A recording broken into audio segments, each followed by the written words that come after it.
ได้แล้วสุดๆไปเลยนี่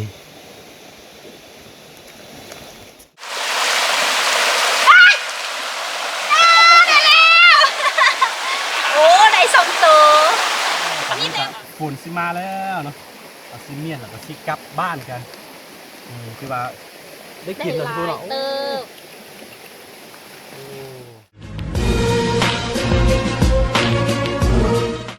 สบายดี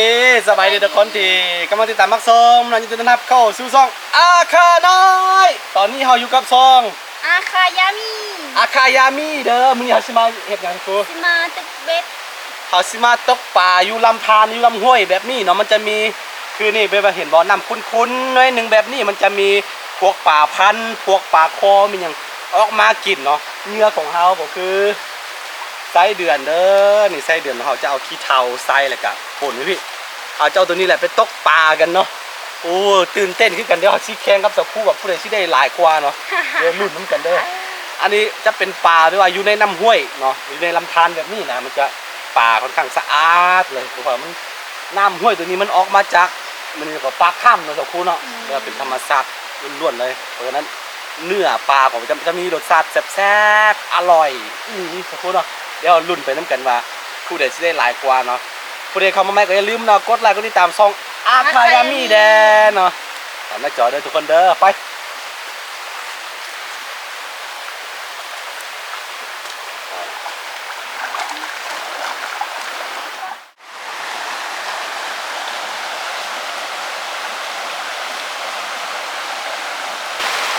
อาหารเด็ดหรือว่าปลาเด็ดของเราก็คือปลาพันธุ์แบบดูห้วยปลาพันธุ์ไร้เสือเอาตัวไหน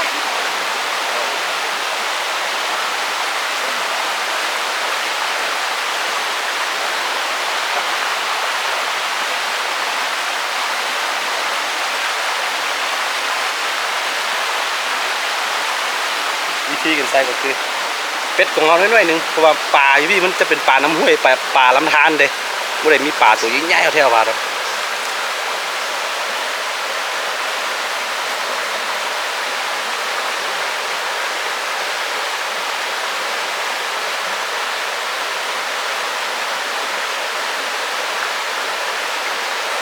ใหญ่พุทโธ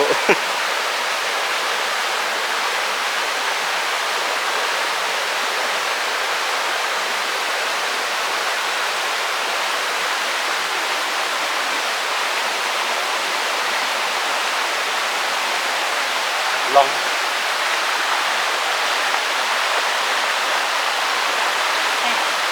เอามาแข่งกันตกปลาก็ผู้ใดได้หลายกว่า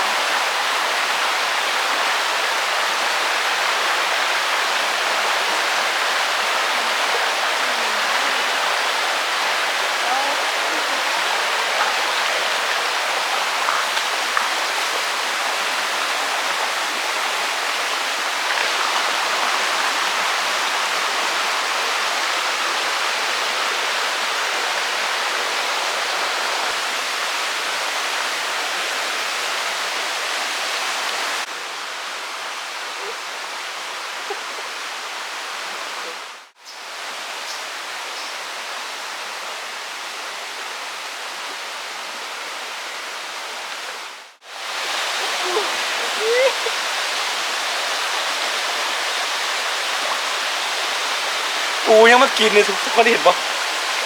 มันลักษณะคล้ายๆคือกับตัวอันเท่าแล้วมาวิธีการตกปลาแบบของอาคานะคล้ายๆกันเลยก็มันอยู่ห่วยคุ้มไหมคุ้มเอาน้ำมาใส่ของมาใส่ปลา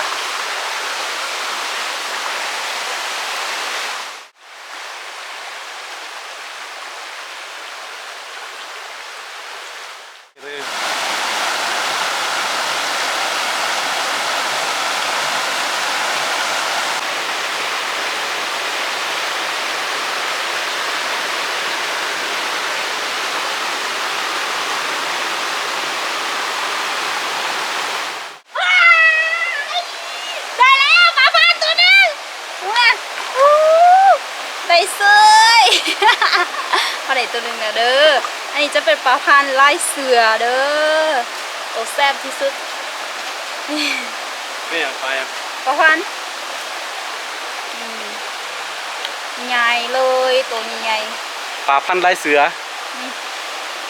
อุ้ยได้แล้วอู้นี่น่ะนี่แต่ละเด้อไปตกอีก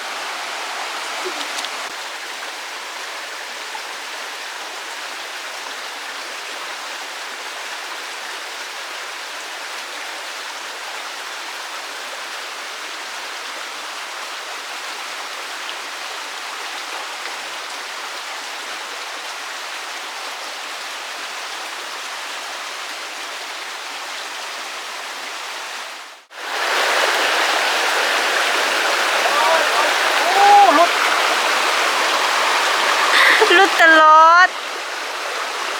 ตอนนี้คือเปลี่ยนกันตึกเนาะให้น้องใส่ตึกแบบนี้นะ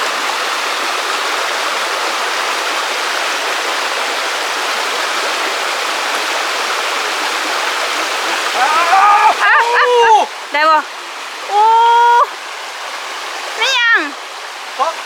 โอ้ตกตลอดเว้ย เมื่อกี้เธอไปเพิ่มขึ้นตึกกับมั่วอ่ะ มั่วเนาะมันก็ถูกมั่วมั้งน้องใส่ได้แล้วว้าวเบิ่ง ป่าพันธุ์ลาย ปลา เสือ พันวะอู้เบิ่งแม่ได้แล้วเด้อ ป่าพันธุ์ลายเสือดิ แมน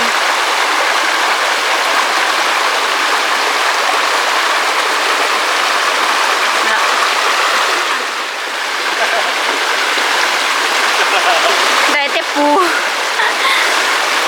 นี่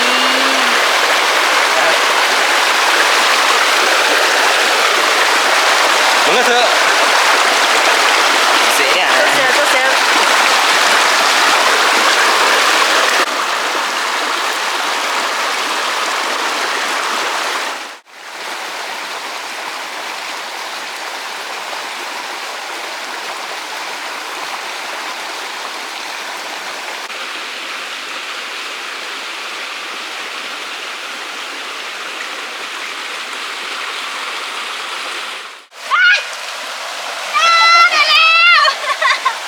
โอ้ได้สองตัวนี่แต่ปลาพันชิ้นมากินนี่นะนี่ปลาพันเด้อนี่แต่ตัวแซ่บๆตลอด ตก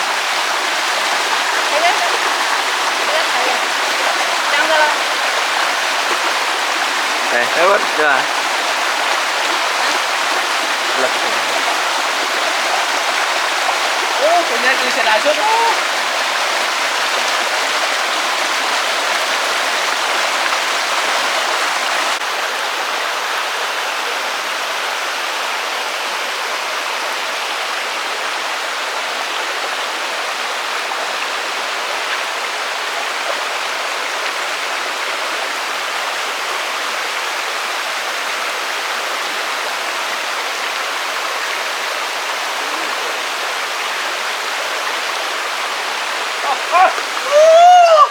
Đấy ạ.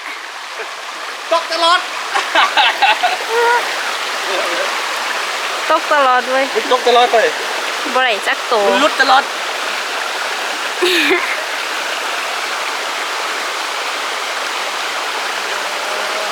สองโตแล้วอยู่ตรงนี้นะลุดตลอดเลย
น้องไส้ได้3 ตัวแล้วนี่สำนานเด้อขึ้นนะอาคาน้อยยังบ่ได้จักตัว ได้แต่ปู2 ตัว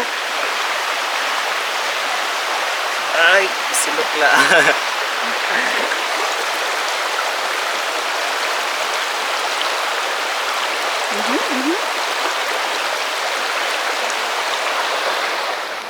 เนี่ยงปลาข้อโอ้ตัวใหญ่แท้เบิ้งว้าวปลาอย่างนี้ ไปกลาง ปลากั่งว้าวตัวใหญ่แฮงอาหารบักส่วนต้องปล่อยเลยอาหารบักส่วนเด้อนี่นะ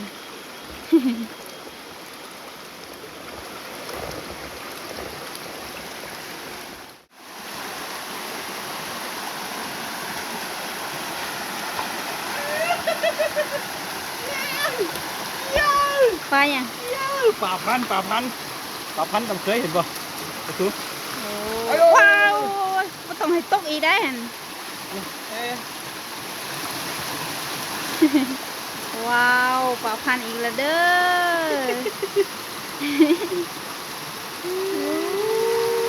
อ ลายเสือ ป่าพันธุ์ลายเสือ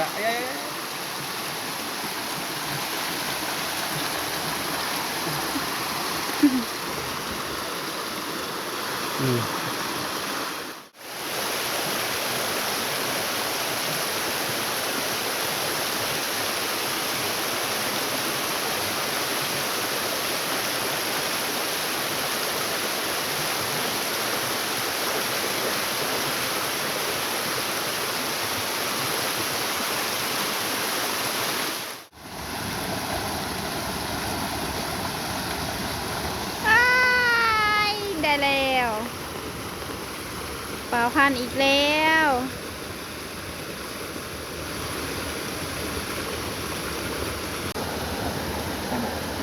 นี่ปลาพันธุ์อีกแล้วทุกคนมีแต่ตัวใหญ่ๆมื้อนี้นะ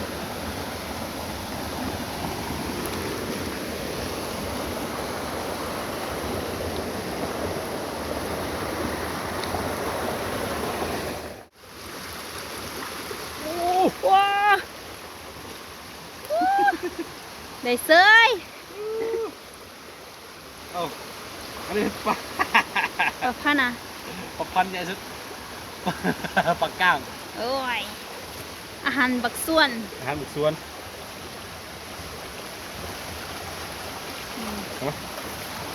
ใกล้ๆสิเต็มแล้ว ตกไปตกมาไก่สเต็มแล้ว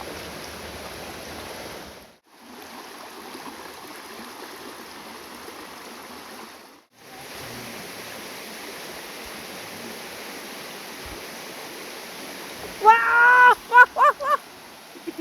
ตัวยัง ปลาพันธุ์ ปลาพันธุ์อีกแล้ ส่วน ว หลาย90%ที่เขาปลาที่เขาตกได้ส่วนหลายจะเป็นปลาพันธุ์เด้อ กับปลา นี่มันกลัวน้ำคุ้นแล้วมันจะมากินเนาะ โอ้ยเริ่มเก่งแล้ว ขอคำสีเก่ง เริ่มเก่งแล้ว ลุดไปหลายโตเติบเอ้ย โอ้ย เปลี่ยนเนื้อกันเอาเติบ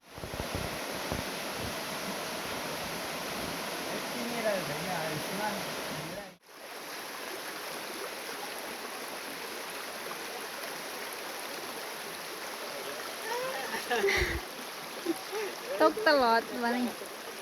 เพื่อคือขาดเลย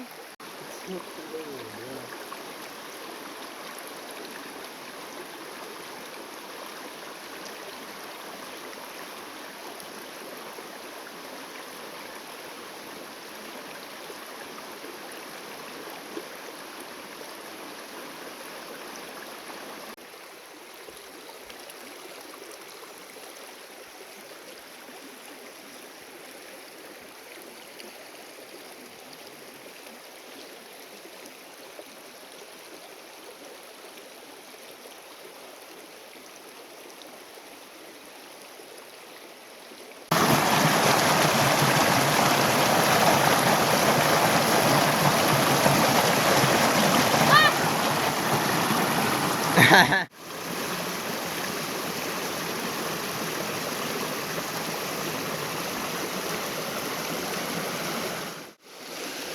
อเค ทุกคนในระหว่างทางเราเห็นมะขามปลาปลาลูปักยังไง กินได้ปะกินได้ปะ กินบ่ได้มันจะเป็นนี่สังเกตดีๆมันจะเป็นคือมะขามเหมือนบ่เขาจึงเอ่ยว่ามะขามปลาเด้อนี่เด้อฮัลโหลฟักใหญ่สุดนี่คือมะขามปลา นายของมันจะเป็นได้ป่ะสิเบิ้งบ่กู เบิ่ง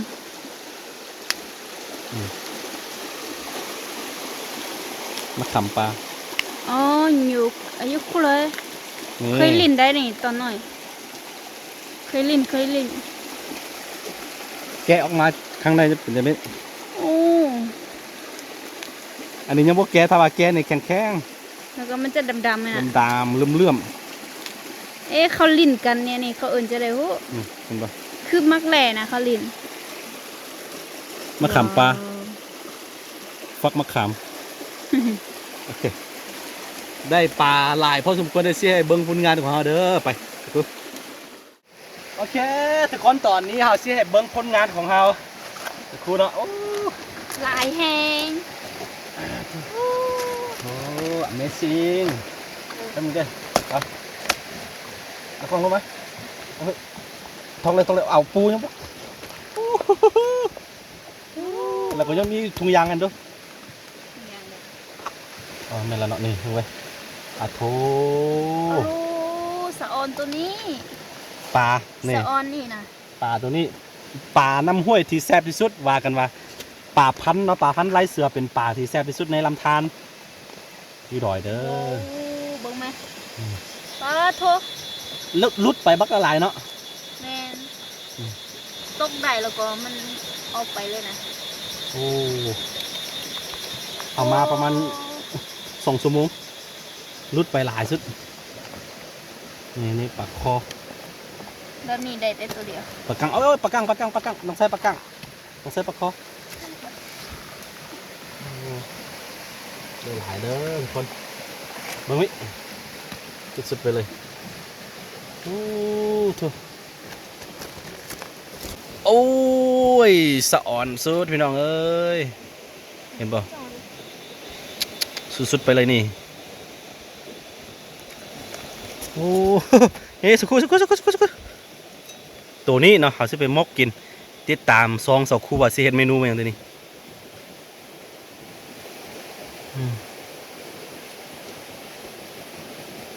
โอ้